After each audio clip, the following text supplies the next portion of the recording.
Abraham வணக்கம். தமிழ்நாட்டின் முதலமைச்சராக விஜய் பதவியேற்பு நிகழ்வு, அதைத் தொடர்ந்து தற்காலிக சபாநாயகர் ஆளுநர் மாளிகையில் பதவியேற்பு நிகழ்வு என இந்த இரண்டு நிகழ்விலும் கடைபிடிக்கப்பட்ட மரபு தற்போது சர்ச்சையாக இருக்கின்றது. அது தாவேகாவுக்கு ஆதரவு கொடுத்த கட்சிகளுடைய தலைவர்கள் அதிகாரப்பூர்வமாக கண்டனம் தெரிவித்து வருகிறார்கள்.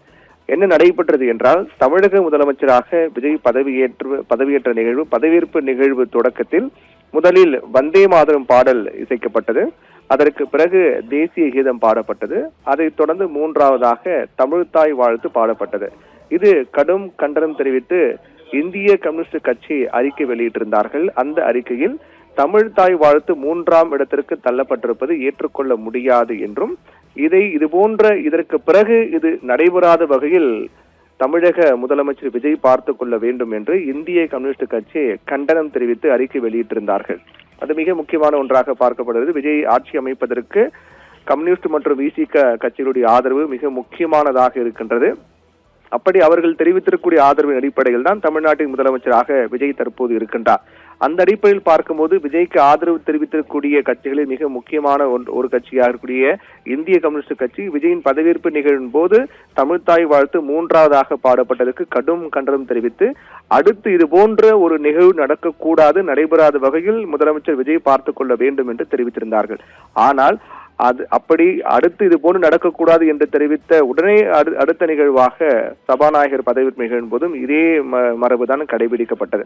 இந்திய கம்யூனிஸ்ட் கட்சி அறிக்கை விட்டும் அடுத்து இது போன்று நடக்கக்கூடாது என்று தெரிவித்தும் அதை பெரிய அளவில் எடுத்துக்கொள்ளாமல், அதை துளியும் அதை கண்டுகொள்ளாமல் மீண்டும் தமிழ்தாய் வாழ்த்து 3வது இடத்துக்கு தள்ளப்பட்ட நிகழ்வு என்பது ஒட்டுமொத்த தாவேகாவுக்கு ஆதரவு தெரிவித்த கட்சிகளும் கடும் எதிர்ப்பு தெரிவிக்க தொடங்கி இருக்கிறார்கள். அதில் மிக முக்கியமாக பே சண்முகம் வெளியிட்டிருக்கூடிய அந்த கண்டன அறிக்கையில், மார்க்சிஸ்ட் கம்யூனிஸ்ட் கட்சி பே சண்முகம் வெளியிட்டிருக்கூடிய அந்த கண்டன அறிக்கையில், முதலமைச்சராக விஜய் பதவியேற்ற நிகழ்வில் 3ஆவதாக தமிழ்தாய் வாழ்த்து பாடியது ஏற்புடையது கிடையாது. இது போன்ற நிகழ்வுகள் இனி நடக்கக்கூடாத வகையில் பார்த்துக் கொள்ள வேண்டும், அது ஒருபோது ஏற்க முடியாது என்று தெரிவித்திருக்கிறார். அதே போன்று அரசு நிகழ்ச்சிகளில் கடைபிடிக்கப்படக்கூடிய நடைமுறையை அரசு உறுதிப்படுத்த வேண்டும் என்றும் சண்முகம் தெரிவித்திருக்கிறார். அதே போன்று ஆலூசா நவாஸ், விசிகாவை சேர்ந்த ஆலூசா நவாஸ், தமிழ்தாய் வாழ்த்தை பின்னுக்கு தள்ளியது போல தமிழ்நாட்டையும் தள்ளி விடாதீர்கள் என்று குறிப்பிட்டிருக்கிறார். சட்டப்பேரவை கூடும் போது தமிழ்தாய் வாழ்த்துக்கு முதலிடம் என்னும் மரபை உறுதி செய்யுங்கள் என்றும் ஆலூசா நவாஸ் தெரிவித்திருக்கிறார். அதே போன்று மதிமுகவினுடைய பொதுச் செயலர் வைகோவும் கண்டனம் தெரிவித்திருக்கிறார். புதிய அமைச்சரவை பதவியேற்பதில் வந்தே மாதரம் முதலில் பாடப்பட்டது தமிழ்நாட்டின் மரபை மீறிய நிகழ்வு என்றும் தெரிவித்திருக்கிறார். இப்படியாக தாவேகாவுக்கு ஆதரவு தெரிவித்த இந்திய கம்யூனிஸ்ட் மற்றும் மார்க்சிஸ்ட் கம்யூனிஸ்ட், விசிக உள்ளிட்ட கட்சிகள் கடும் கண்டனம் தெரிவித்து வருகிறார்கள். அதில் மிக முக்கியமாக பார்க்கப்படக்கூடியது என்னவென்றால், விஜய் பதவியேற்பு நிகழ்வின் போதே இது நடைபெற்றது. தமிழ்தாய் வாழ்த்து 3வது இடத்துக்கு தள்ளப்பட்டது. அப்போதே இந்திய கம்யூனிஸ்ட் கட்சி கடும் கண்டனம் தெரிவித்தார்கள். இனிமேல் இது நடக்கக்கூடாது என்றும், அந்த வகையில் முதலமைச்சர் விஜய் இதை பார்த்துக் கொள்ள வேண்டும் என்றும் தெரிவித்தார்கள். அப்படி தெரிவித்த அடுத்த நிகழ்விலேயே மீண்டும் தமிழ்தாய் வாழ்த்து 3ஆம் இடம் தள்ளப்பட்டதற்கு விஜய் தள்ளப்பட்ட நிகழ்வு என்பது இந்திய கம்யூனிஸ்ட் கட்சி வெளியிட்ட அறிக்கை பெரிய ஒரு துளி கூட அவர்கள் எடுத்துக்கொள்ளவில்லை என்பதையும் அது காண்பிப்பதாக கருத்துக்கள் எல்லாம் முன்வைக்கப்பட்டு வருகின்றன.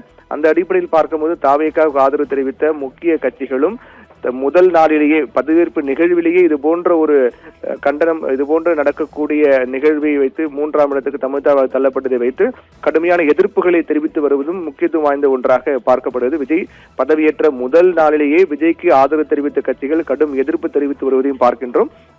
அதே போன்று தேர்தல் அறிக்கையும் மிகப்பெரிய சர்ச்சைக்குள்ளாக இருக்கிற தேர்தல் அறிக்கையில் அவர் தெரிவித்தது தற்போது நடைமுறைக்கு வந்திருப்பது என்றும், அந்த அடிப்படையில் தான் தேர்தல் அறிக்கையில் மாதத்திற்கு 200 யூனிட் கட்டணமில்லா மின்சாரம் என அறிவித்துவிட்டு, மாதத்திற்கு 200 யூனிட் என அறிவித்துவிட்டு தற்போது 2 மாதத்திற்கு 200 யூனிட் இலவசம் என அறிவிப்பதா என்றும், தேர்தல் அறிக்கையில் இடம்பெற்றிருப்பதை முழுமையாக செயல்படுத்திட தாவேகா அரசு முன்வர வேண்டும் என்று அம்மா மக்கள் முன்னேற்ற கழகத்தினுடைய பொதுச் செயலாளர் டிடி தினகரன் தெரிவித்திருக்கிறார். இப்படியாக தமிழ்தாய் வாழ்த்து பெண்ணுக்கு தள்ளப்பட்ட நிகழ்வுக்கு விஜய்க்கு ஆதரவு தெரிவித்த கட்சிகளுடைய கண்டனம் என்பது மிகுந்த முக்கியத்துவம் வாய்ந்த ஒன்றாக பார்க்கப்படுகின்றது.